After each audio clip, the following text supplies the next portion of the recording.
ورحمۃ اللہ وبرکاتہ۔ آج ہم بات کریں گے حضرت عمر کے حوالے سے، ان کے بارے میں جو واقعات مشہور ہیں اس کے بارے میں ڈسکس کریں گے، اور کس طریقے سے وہ اسلام لائے، اور اللہ کے رسول صلی اللہ علیہ وسلم کی ان کے حوالے سے کیا دعا قبول ہوئی۔ تو سب سے پہلے ہم بات کرتے ہیں کہ اللہ کے رسول صلی اللہ علیہ وسلم نے دو لوگوں کے لیے دعا کی، ایک حضرت عمر بن خطاب اور دوسرا ابو جہل، کہ ان دونوں کے کمپیریزن میں جو اللہ کو زیادہ محبوب ہو وہ اسلام لے آئے اور دین کا کام کرے، یعنی کہ دین کو قوت حاصل ہوگی، کیونکہ یہ بڑے لیڈرز تھے اور ان کی بات میں دم تھا، وزندار بات کرتے تھے۔ حالانکہ ان کے جو قبیلے تھے وہ بہت بڑے بڑے نہیں تھے، بنو امیہ کا قبیلہ بڑا تھا، ڈومینیٹنگ بھی تھا، مگر یہ خود میں لوگ زیادہ بڑے تھے، لیڈرشپ ان کے پاس تھی اور ان کی بات کی ویلیو ہوا کرتی تھی۔ لہٰذا ان دونوں کے کمپیریزن میں حضرت عمر کے حوالے سے دعا قبول ہوئی، اور حضرت عمر ابو جہل کے مقابلے میں اللہ کو زیادہ محبوب تھے۔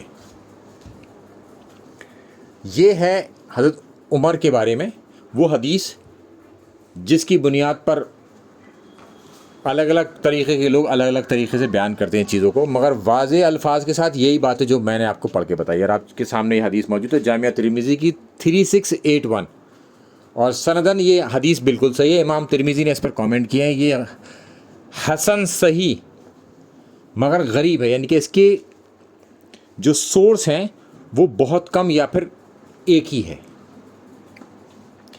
اب ہم چلتے ہیں اس کے آگے کہ حضرت عمر کے اسلام لانے کا واقعہ جو آپ نے سنا ہوگا کہ وہ اپنے بہن کے گھر کے پاس سے گزر رہے تھے اور پھر وہ گھر میں گھس گئے، ان کی بہن قرآن پڑھ رہی تھی، ان کے بہنوں بھی پڑھ رہے تھے، انہوں نے ان کو مارا پیٹا، پھر وہ جو ہے قرآن کا کہ وضو کر کے تمہیں پڑھنا ہے، پھر انہوں نے پڑھا اور وہ اسلام لے آئے۔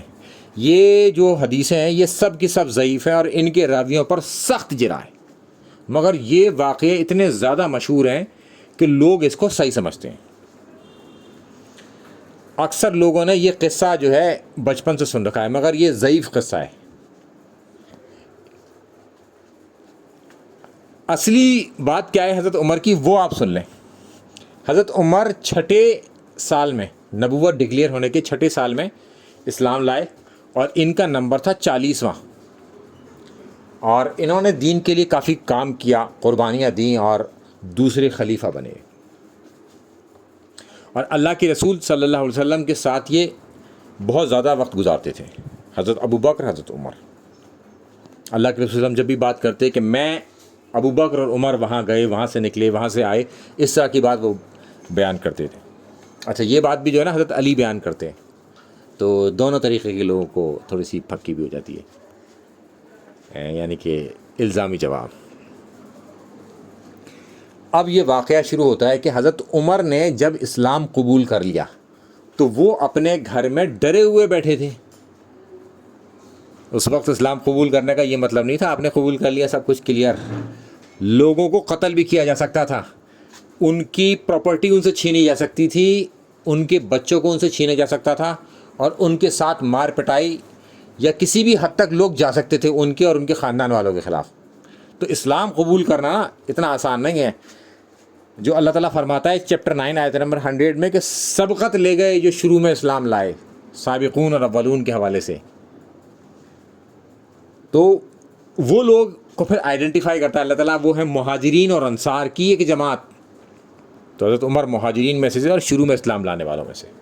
40واں نمبر کوئی بہت پیچھے نمبر نہیں ہوتا جب اتنی بڑی مخالفت ہو۔ ان کی اتباع جو احسان کے ساتھ کرے گا اللہ اس سے راضی، مگر ان لوگوں کے ساتھ قتال نہیں کیا جا سکتا، ان لوگوں کو برا بھلا نہیں کہا جا سکتا، کیونکہ ان کی احسان کے ساتھ اتباع کرنی ہے، تبھی اللہ کی رضا ہے، ورنہ ہم رضا سے ہٹے اور جنت سے فارغ، جنت میں نہیں جا سکتے جب تک اللہ راضی نہ ہو، یہ یاد رکھیں۔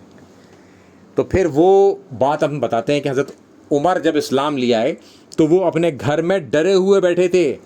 اس قدر بڑا لیڈر، طاقتور، ہر بات میں رتبہ رعب رکھنے والا، وہ شخص بھی اسلام لا کر ڈرا ہوا گھر بیٹھا تھا۔ یہ ہے حقیقت، صحیح سند کے ساتھ حدیث۔ وہ ایک ضعیف حدیث اور کمزور راویوں کے ساتھ، اور راوی بھی ایسے جس پر سخت کلام ہو، کہ انہوں نے اپنے بہن کو اور بہنوئی کو مارا. اسلام قبول کرنے کا مطلب یہ تھا جو یہ حدیث ہے کہ ڈرا ہوا ایک اتنا بڑا آدمی بیٹھا ہوا ہے گھر میں. تب ان کے گھر میں ابو عمر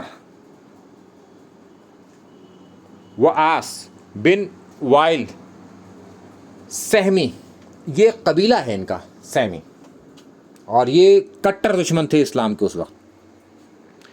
تو وہ ایک دھاری دار کرتا پہن کے حضرت عمر کے گھر میں آئے اور حضرت عمر سے انہوں نے بات کی. تو حضرت عمر نے ان سے کہا کہ تمہارے قبیلے کے لوگ یہ کہتے ہیں کہ اگر میں اسلام لے آیا تو وہ مجھے قتل کر دیں گے.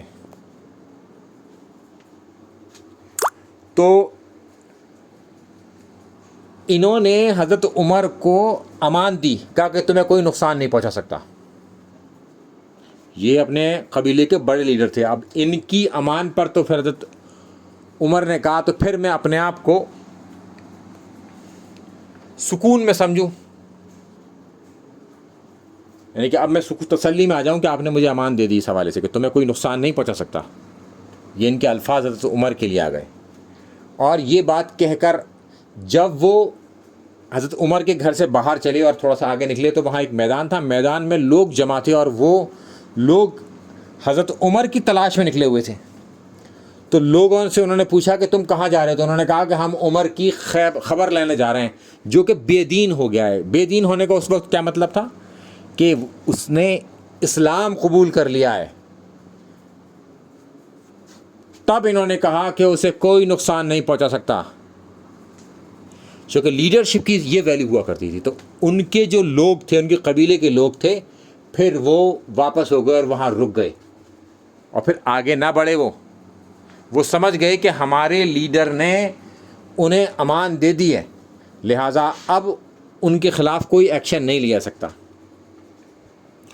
تو انہوں نے اس وقت حضرت عمر کو امان دی، اور حضرت عمر اتنے بڑے لیڈر ہونے کے بعد، اتنا رتبہ ہونے کے بعد بھی گھر میں ڈرے ہوئے بیٹھے تھے. اسلام قبول کرنے کا مطلب یہ تھا اس وقت، جو ہم آج ہلکی بات کرتے ہیں کسی کے بھی حوالے سے کہ کوئی چیزیں آسان تھی. نہیں، بالکل اتنا ریجڈ ماحول، اتنے سخت خلاف لوگ، قبائلی سسٹم ٹف.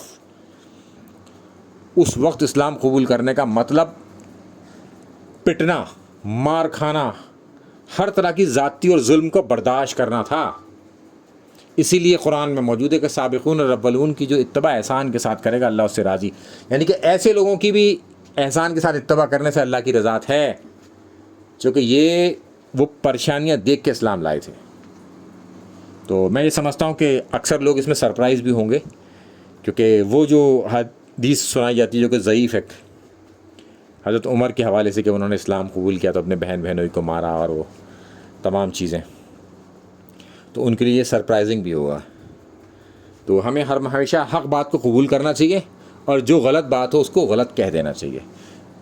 اسی کا نام اسلام ہے. السلام علیکم ورحمۃ اللہ وبرکاتہ.